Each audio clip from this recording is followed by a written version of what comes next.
Biot-Savart law का जो concept है वो है, फर्स्ट हम क्या करेगा, ये वाला एक कंडक्टर,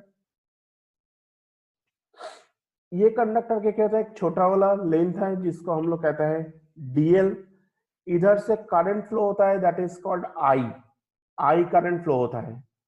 सो आई है और इधर से एल है। हम लोग गलती से सोचता है कि डीएल शायद करंट एलिमेंट है, but it is not. Actually current element होता है आई डॉट डीएल। याद रखो, सिर्फ DL is not a current element, I dot DL. Initially लग सकता है कि डीएल करंट एलिमेंट है, but it is not. So क्या होता है, consider current element DL X Y of a conductor X Y current. ये एक्स वाई देखो, इधर से एक्स शुरू होता है, ये आई थ्रू जाते हैं। पहले लॉजिक को मैं बता देते हैं। Let P be the point where magnetic field DB. Outside में एक पॉइंट है जहां जहां पर एक magnetic field due to the current element DL. Current element DL मतलब जो लिखा हुआ है, इसका मतलब सिर्फ करंट एलिमेंट डीएल नहीं है, ये आई इंटू डीएल, क्योंकि DL is basically the short length of the conductor. मत सोचो कि करंट एलिमेंट डीएल है। Current element, again I am telling, be careful, हो सके तो लिख के रखो। करंट एलिमेंट मतलब होता है आई डॉट डीएल। इसमें जो लिखा हुआ है डीएल कहां से आ रहा है, डीएल का इफेक्ट क्या है। अगर करंट फ्लो मैं नहीं करूंगा तो करंट एलिमेंट कहां से आएगा, नहीं आएगा। डीएल है क्या चीज, डीएल एक छोटा वाला लेंथ है कंडक्टर का पार्ट। उसका साथ जब तुम्हारा आई डॉट करोगे, आई इंटू करोगे, so then it will be set as a current element. तो देखो, हम लोग magnetic effect of electric current का वही होता है, कोई वायर थ्रू अगर कोई करंट फ्लो होता है, वायर थ्रू अगर करंट फ्लो होता है, in that case we can say अगर वायर थ्रू करंट होगा, in that case we can say कि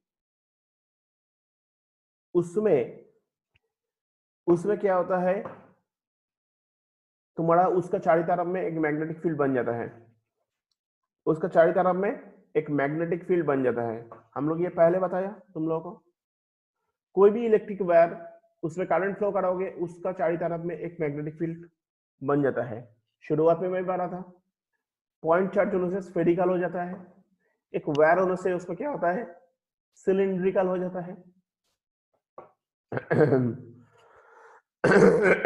सॉरी। सो इसमें जो है, इधर से जो आई करंट फ्लो हो रहा है, छोटा वाला जो डीएल जो है, इसमें करंट एलिमेंट क्या होता है, आई डॉट डीएल। उसका वजह से पी पॉइंट में मैग्नेटिक फील्ड को हम एज्यूम करता है दिस इज डीबी, राइट। मेरा जो नोट्स है वो नोट्स में सिर्फ एक्सप्रेशन लिखा हुआ है, लेकिन मेरा जो वॉइस है वो वॉइस इसमें लिखा हुआ है। तो मेरा जो नोट्स है, this is the limited edition of this book. तो जब भी पढ़ोगे नोट्स एज वेल एज ये बुक लेके बैठ के पढ़ना है। सो अब क्या होता है, देखो, हमको डीएल कैलकुलेट करना पड़ता है। Let the position vector of point P relative to element DL be R. एक पोजीशन वेक्टर क्या होता है, R will be the position vector. Look here, R is the position vector here which starts from the current element I dot dl और to कहां तक, P तक, कहां तक, P तक चलता है ये। और इधर से जो करंट फ्लो हो रहा है उसका वजह से magnetic field at the point P क्या बन रहा है, dB। जरा सा हट के पढ़ने जा रहा है। इतना दिन तक हम लोग क्या पढ़ा है, इधर से करंट फ्लो हो रहा है, इसका चार्ज फ्लो हो रहा है, टेस्ट चार्ज लेके हम लोग काम कर रहा था।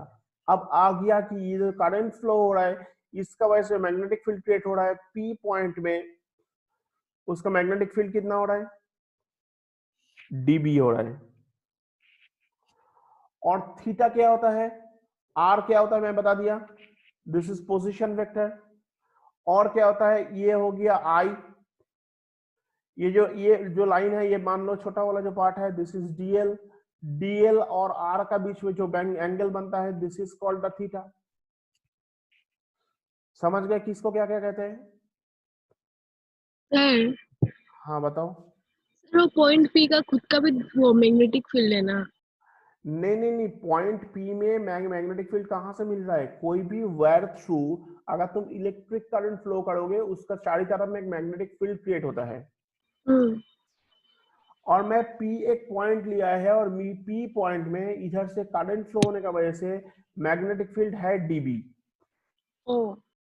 और नॉट ओनली पूरा इलेक्ट्रिक फील्ड के लिए, एग्जैक्टली जो लेंथ है डीएल, मतलब छोटा वाला जो लेंथ है उसमें जितना करंट फ्लो कर रहा है, ये डीएल थ्रू से जितना करंट फ्लो कर रहा है उसका वजह से जो फोल्ड, उसका वजह से जो मैग्नेटिक फील्ड क्रिएट हो रहा है in the point P, that is dB. पकड़ सक रहा है मेरा बात को? Yes sir. सो पोजीशन वेक्टर क्या होता है? आर होता है। और ये डीएल और ये आर का बीच में जो एंगल बनता है that is what? Theta. Position vector मैं ऑलरेडी बता चुका है तुम लोगों को, दैट इज व्हाट? ये वाला जो लाइन है, ये वाला जो डीएल लाइन है, ये दोनों का बीच का क्या होता है? Angle theta. और पी टू डीएल का जो डिस्टेंस है वो डिस्टेंस को पोजीशन मीटर हिसाब से हम लोग आर को रिप्रेजेंट कराते हैं। कॉन्सेप्ट समझ गए? अब लॉ में आता है, किसको क्या बोलता है, समझ गए तुम लोग? Yes sir. अभी हम लोग लॉ में आते हैं। चलो लॉ क्या बोलता है देखो।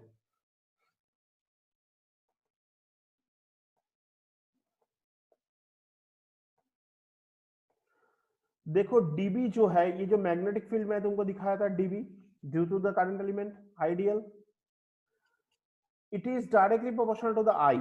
यस डेफिनेटली, ज्यादा करंट फ्लो करोगे तो मैग्नेटिक फील्ड ज्यादा होगा। First logic of the Biot Savart law. Second logic क्या है? मैग्नेटिक फील्ड जो है it is directly proportional to the DL. Second logic क्या है? Magnetic field is directly proportional to the DL, मतलब डीएल का लेंथ जितना लंबा होगा मैग्नेटिक फील्ड उतना ही ज्यादा होगा। अंडरस्टूड? और एक फॉर्मूला है जो कि it is directly proportional to sine theta. मतलब साइन थीटा मतलब हम लोग बोल सकते हैं कि साइन थीटा का मतलब थीटा का एंगल जितना बढ़ेगा तो साइन थीटा का वैल्यू बढ़ते रहते हैं, because we know sine zero मतलब हाउ मच? जीरो। साइन 30 का वैल्यू क्या होता है? हाफ। 1/2, हाफ मतलब 0.5। तो धीरे धीरे बढ़ रहा है ना, तो इसीलिए directly proportional to the sine theta. और क्या होता है? This is inversely proportional to the square of the distance R of the point P. मतलब क्या होता है? डिस्टेंस जितना बढ़ेगा इसमें भी इनवर्स स्क्वायर रूल काम में लगता है। हम लोग कूलॉम्स लॉ में भी देखा है, उसमें भी इनवर्स स्क्वायर रूल काम करते हैं। ग्रेविटेशनल लॉ में भी देखा है इनवर्स स्क्वायर रूल काम करते हैं, इसमें भी इनवर्स स्क्वायर रूल काम करते हैं। मतलब क्या होता है? Inversely proportional to the square of the distance of the point P from the current element. समझ गए? सर्किट देख के हम लोग,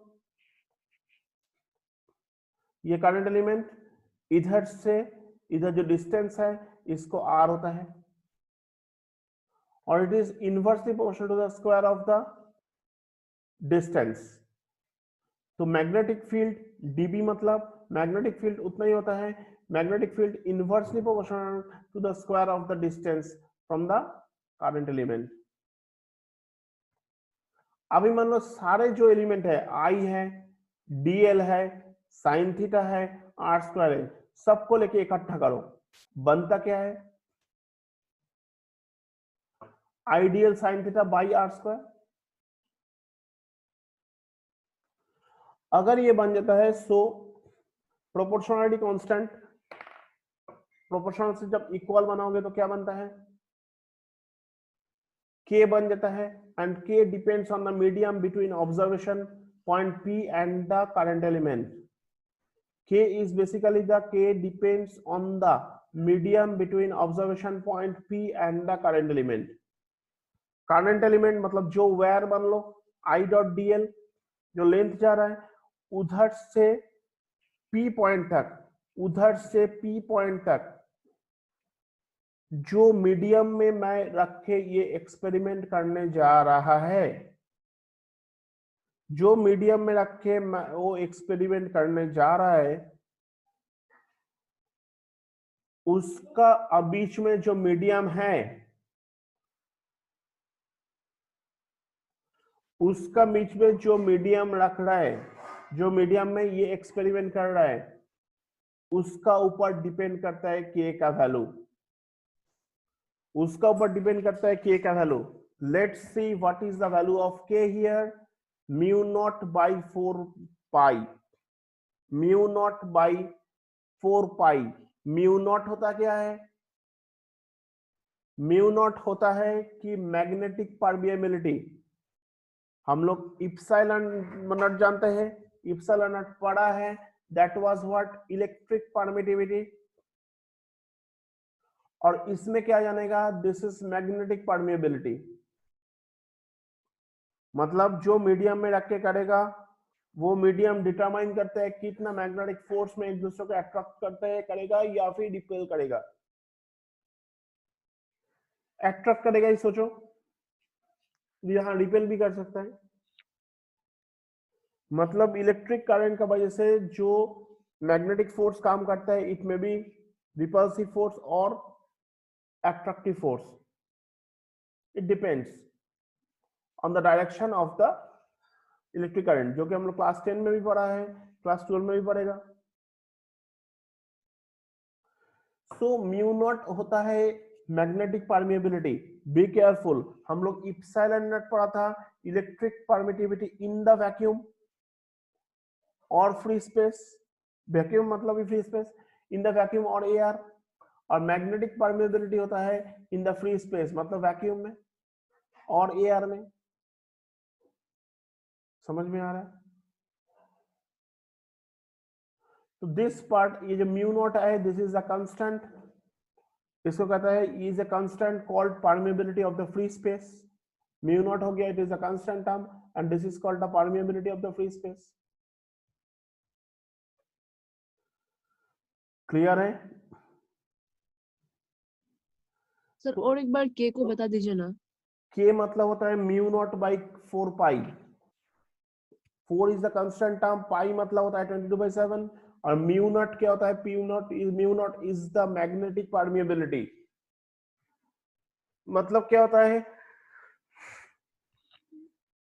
magnetic permeability of the free space, definitely. जैसा हम लोग इप्सिलॉन नॉट पढ़ा था कि electric permittivity of the free space और एयर, म्यू नॉट भी एज वेल एज सेम ही चीज है, वो फ्री स्पेस और एयर में हम लोग काम करते हैं।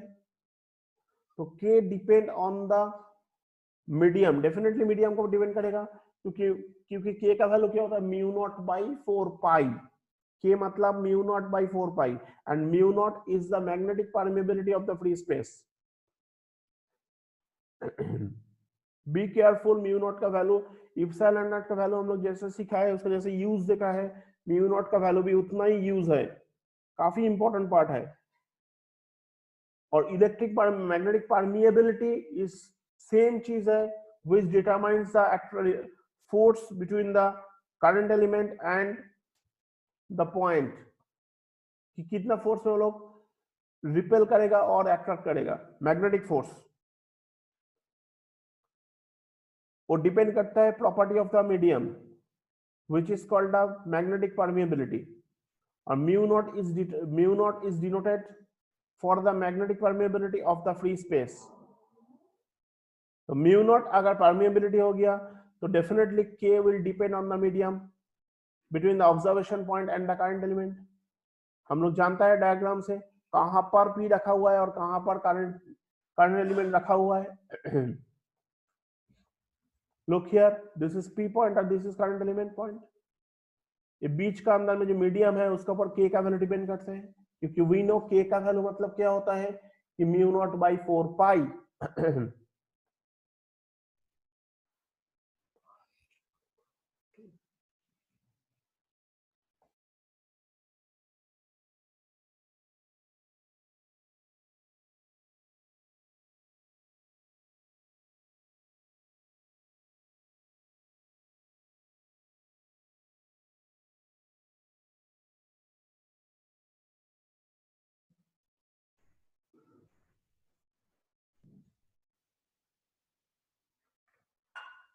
समझ गए part? K is equal to mu naught by 4 pi. तो इसका वैल्यू क्या होता है? वेरी सिंपल, तुम लोग पाई का वैल्यू मालूम है? पाई का वैल्यू क्या होता है? 3.14। और म्यू नॉट का वैल्यू क्या होता है? देखो म्यू नॉट तो 3.14 इंटू 4 होगा नीचे। म्यू नॉट का वैल्यू जो होता है, म्यू नॉट और म्यू नॉट का वैल्यू बेसिकली होता है लाइक दिस वे, मैं लिख रहा हूं देखो,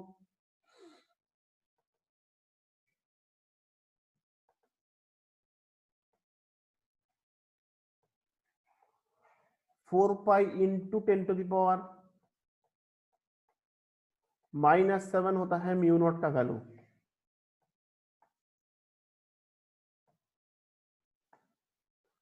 ये होता है म्यू नॉट का वैल्यू, याद रखोगे। लेकिन इसका नीचे तुम 4 पाई अगर पुट करोगे, इसका नीचे तुम अगर 4 पाई को क्रिएट करोगे तो क्या होता है? 4 और 4 कट गया, पाई और पाई कट गया, तो बनता क्या है? 10⁻⁻⁷। That means what is the value of k? k का वैल्यू है 10⁻⁻⁷। ये कैलकुलेशन जो मैं करके दिखाया वो इधर लिखा हुआ है ऑलरेडी। सर हाँ बोलो। सर उसमें डीबी है तो सर के का बदले। हाँ, मैग्नेटिक फील्ड का वो डिपेंड करता है डीबी। मैं आ रहा हूँ, सेमी केस है। डीबी का वैल्यू नहीं, डीबी का वैल्यू म्यू नॉट तभी आता है, हम बताऊंगा, रुको कब आ रहा है वो बताऊंगा। डीबी और के सेम नहीं है, कुछ कंडीशन में डीबी और के सेम हो सकता है, मैं बता रहा हूँ, रुको। तो अल्टीमेटली के का वैल्यू समझ में आ गया, that is 10⁻⁻⁷ is equal to TMA inverse. T for होता है टेस्ला, जो मैग्नेटिक फील्ड को हम लोग मेजर करते हैं टेस्ला से। टेस्ला और वेबर, WEBER, शॉर्टकट में WB लिखते हैं। तो टेस्ला होता है टेस्ला मीटर पर एम्पियर। ये हो गया तुम्हारा जो प्रोपोर्शनलिटी कांस्टेंट है उसका यूनिट है। So Biot Savart law of the SI unit को हम लोग कैसे करके निकालता है देखते हो, देखो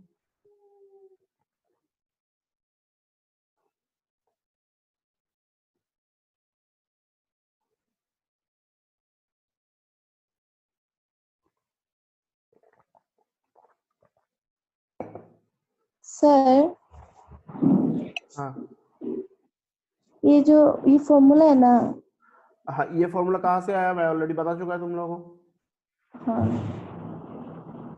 ज्वाइंट करके ये सारे लॉ को ज्वाइंट करके dB is equal to this and k का वैल्यू मैं पुट कर दिया mu naught by 4 pi. So ये dB का वैल्यू आ गया, राइट।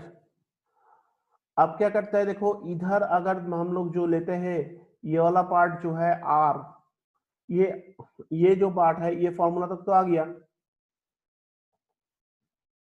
इतना तक तुम्हारा फॉर्मूला आ गया।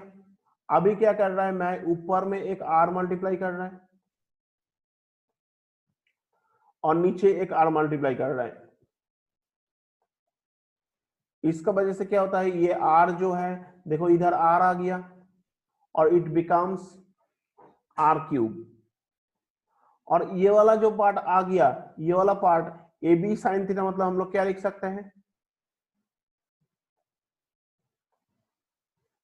AB साइन थीटा मतलब क्या लिख सकते हैं हम लोग, A cross B। A cross B लिख सकते हैं। समझ गए ना?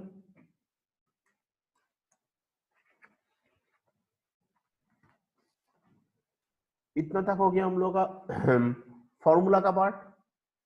क्लियर है और नॉट? बताओ क्या क्वेश्चन अराइज होता है, बोलो इससे। क्लियर है सर। और मैग्नेटिक फील्ड जो है, मैग्नेटिक का डायरेक्शन क्या होता है, it is given by the right hand screw rule, right hand screw rule को हम लोग काम करते हैं कैसे करके, मान लो मैं स्क्रू ड्राइवर यूज करके अगर ऐसे करते हैं, लुक एट माय वीडियो तो एक बार देखो, क्लियर हो जाएगा तुम्हारा। राइट हैंड स्क्रू रूल ऐसा होता है, अगर मान लो मैं स्क्रू ड्राइवर यूज कर रहे, उसको इस ढंग से घुमा रहे तो क्या हो जाता है, अंदर तक जाएगा। अगर मैं उसको क्लॉकवाइज घुमा रहा है, क्या आ जाता है, नीचे तरफ जा रहा है, स्क्रू नीचे तरफ घुस रहा है ना। अगर Yes, मैं sir. एंटी क्लॉकवाइज घुमाऊंगा तो क्या होता है, स्क्रू खुल के ऊपर में आ जाता है। तो this is the direction of the magnetic field. तो वो क्या होता है, वो राइट हैंड स्क्रू रूल हम लोग पढ़ने जाएगा। If we place a right handed screw at point P perpendicular to the plane of the paper, it turns handle from DI to DR, and direction in which screw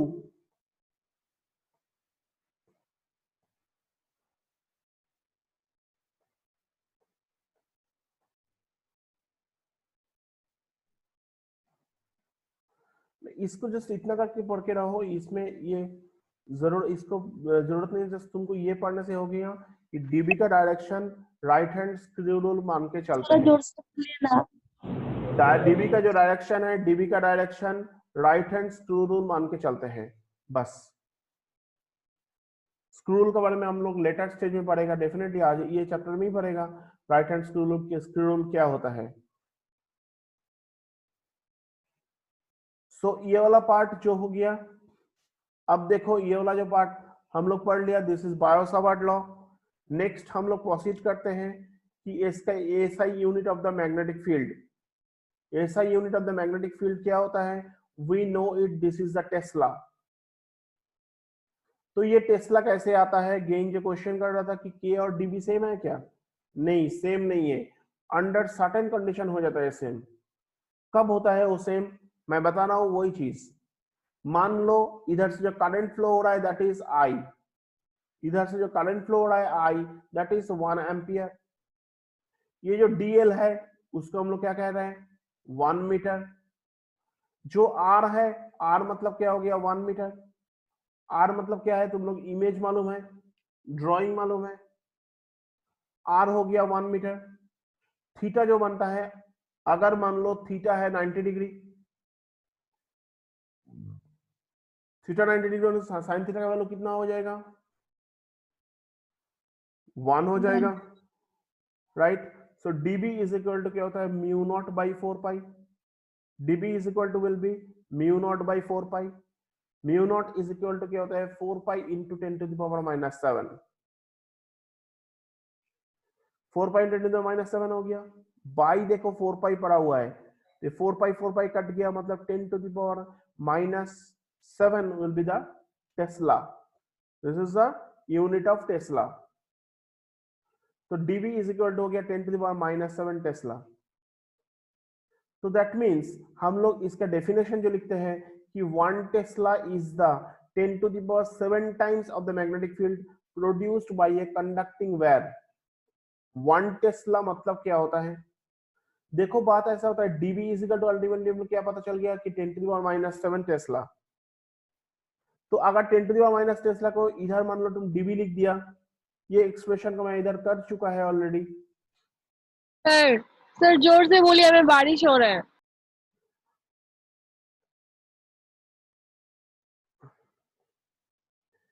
ये वाला जो part है इसमें देखो क्या होता है कि इसमें dB is equal to 10 to the power -7 tesla, और ये -7 टेस्ला जो है ये पार्ट को अगर तुम इधर नीचे चला जाएगा तो क्या होता है, dB by 10 to the power -7 tesla. dB by -7 tesla हो गया, नीचे लगाने से नेक्स्ट लाइन में चला जाओ, and that is equal to 1 Tesla. you know dB is equal to 10 to the power -7 Tesla अगर हो जाएगा, so that means क्या होता है कि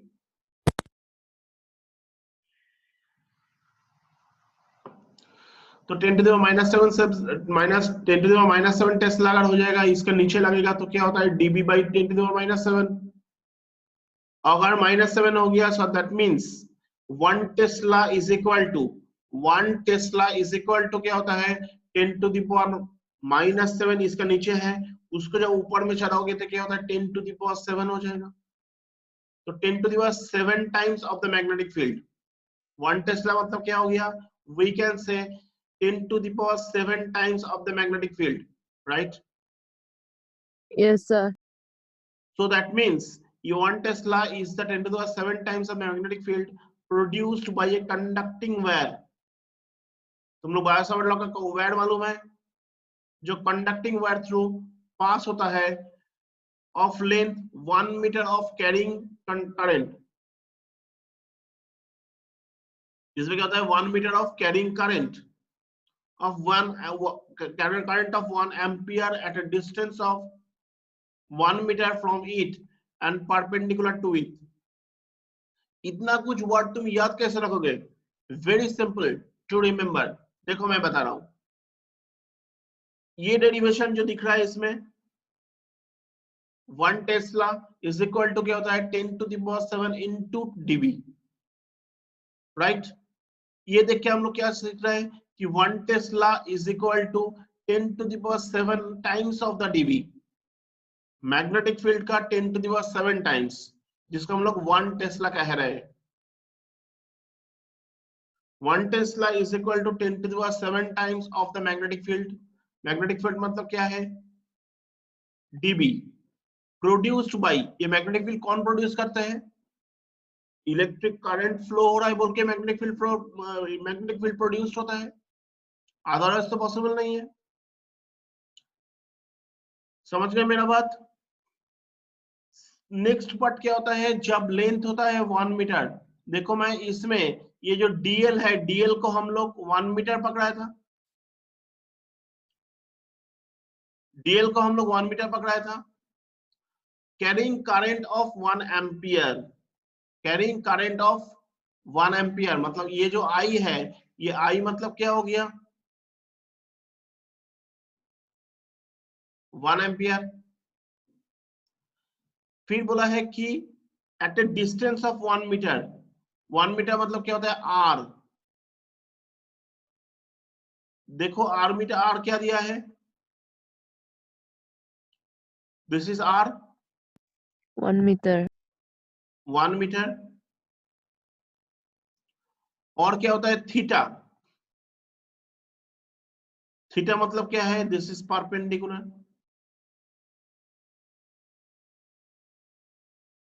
समझ गए? Yes, sir. तो टेस्ला का डेफिनेशन आता है, डिफाइन टेस्ला। तो हम लोग क्या बोल रहे हैं, 1 tesla is 10 to the power 7 times of the magnetic field. ये इक्वेशन दिखाया तुमको। किस लिए मैग्नेटिक फील्ड बन रहा है, produced by a conducting wire, produced by a conducting wire of length, जिसका लेंथ कितना होता है 1 मीटर होता है, एंड कैरिंग करंट, कितना करंट कैरी कर रहा है 1 एम्पियर करंट कैरी कर रहा है at a distance of, distance कितना होगा at a distance of 1 metre. कहां से कहां तक डिस्टेंस मालूम है, मैं मैग्नेटिक फील्ड जो पॉइंट है वो पॉइंट से वायर तक, कंडक्टिंग वायर तक जो डिस्टेंस है दैट इज 1 मीटर। और एंगल कितना बनता है, ये जो फील्ड है एंगल कितना बनता है, थीटा कितना होगा परपेंडिकुलर टू इट। ये जो थीटा है, ये theta is equal to the perpendicular, ये थीटा जो है this is basically perpendicular to it. तो ये दोनों इक्वेशन से हम लोग बन गया कि टेस्ला का definition. Is that clear to you? Yes, sir. Yes, Yes, sir. sir. Next part होता है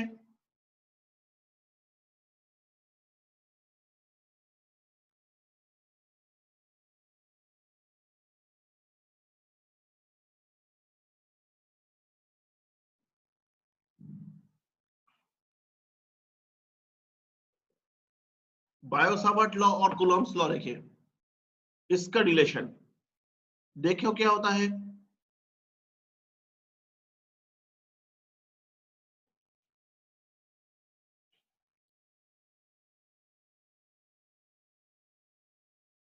देखो दोनों का अंदर में सिमिलरिटीज क्या है वो मुझे पढ़ना है। बायो-सावर्ट लॉ और कूलॉम्स लॉ का अंदर में कंपैरिजन करने बैठा हुआ है हम लोग। फर्स्ट थिंग वही है कि सिमिलरिटीज में अगर तुम जाओगे, देखो इसमें है point of similarity, both field depends upon the inversely square of the distance from the source to the point of observations.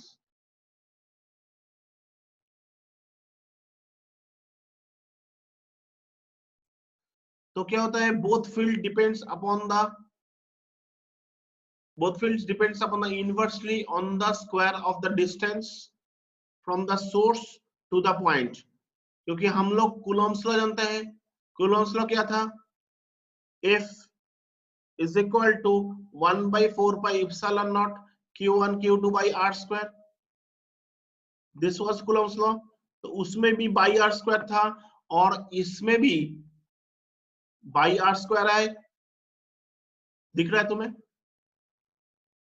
तो दो जगह में स्क्वायर ऑफ द डिस्टेंस था, inversely on the square of the distance from the source था।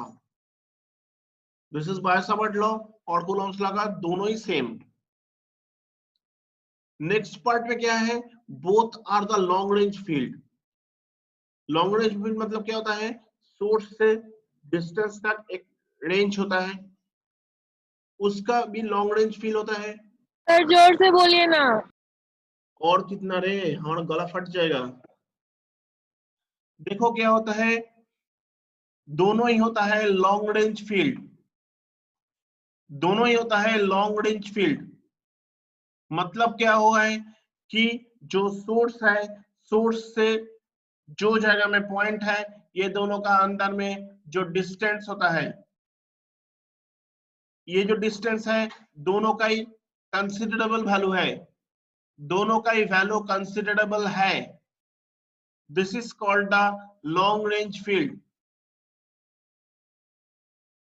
Next part क्या होता है, principle of superposition is applicable to both fields, electric field as well as magnetic field. Electric field as well as magnetic field both end पे principle of superposition काम करते हैं। तो first point क्या है, both field depends upon the inversely on the square of distance from the source, मतलब R square 1 by R square, both field काम करते हैं दोनों पर। सेकंड पॉइंट क्या है, सेकंड पॉइंट वो है both are long range field, both field are long range, source to P। And the third one is both field, magnetic field as well as electric field consider करता है कि superposition rule मान के चलता है, superposition principle मान के चलता है दोनों ही।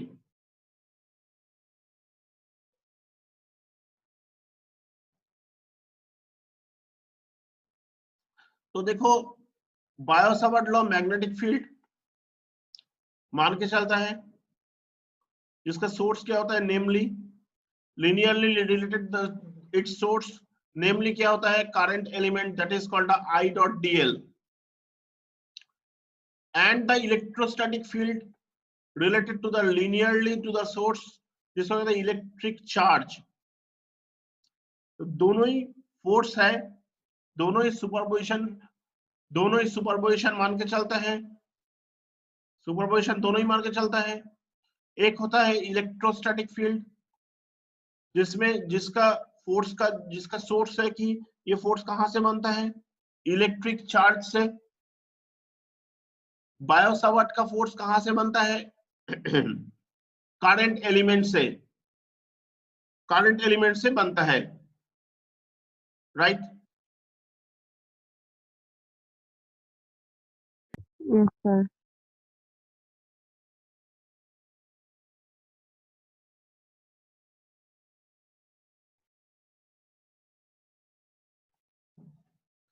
सो इसमें क्या हो जाता है, ये हो गया तुम्हारा प्रिंसिपल ऑफ सुपरपोजिशन हो गया, लॉन्ग रेंज फील्ड हो गया, और both field depends upon the inversely on the square of the distance from the source to the point of observations. ये तीन पार्ट लेके होता है सिमिलरिटीज। एंड डिसिमिलरिटीज क्या होता है, देखो डिसिमिलरिटीज होता है point of difference. Point of difference होता है dissimilarities. Number 1, magnetic field produced by the vector source. Magnetic field जो प्रोड्यूस होता है it is for the vector source create होता है। नंबर 1 क्या होता है, ये देखो इसमें यूज होता है current element I dot dl।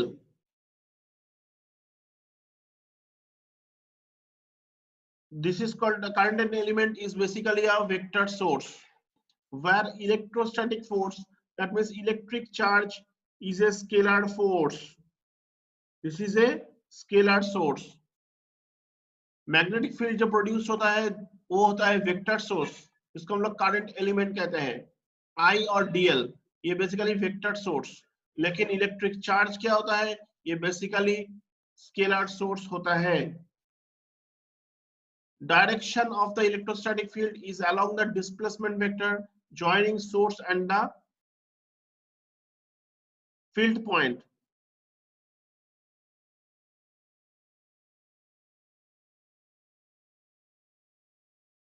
Dissimilarities को इधर से पढ़ो, it will be better for you.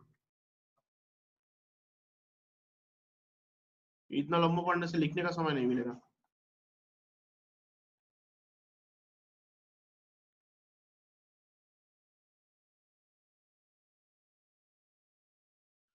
देखो फर्स्ट थिंग हम लोग जो इसे बोल रहे हैं डिसिमिलरिटीज को, first of all magnetic field produced by vector source that is current element मतलब I dot dl, whereas electric field produced by the scalar source that is Q, electric charge is a scalar source or current element is the vector source, or there is an current angle dependency। Number 2 point वही है कि Biot-Savart law में angle dependency है, मतलब theta का ऊपर depend करता है बहुत कुछ। whereas इलेक्ट्रोस्टैटिक केस में कूलॉम्स लॉ में एंगल डिपेंडेंसी नहीं है। और क्या होता है, relation between permeability and permittivity of free space is C। We know the value of C. What is C?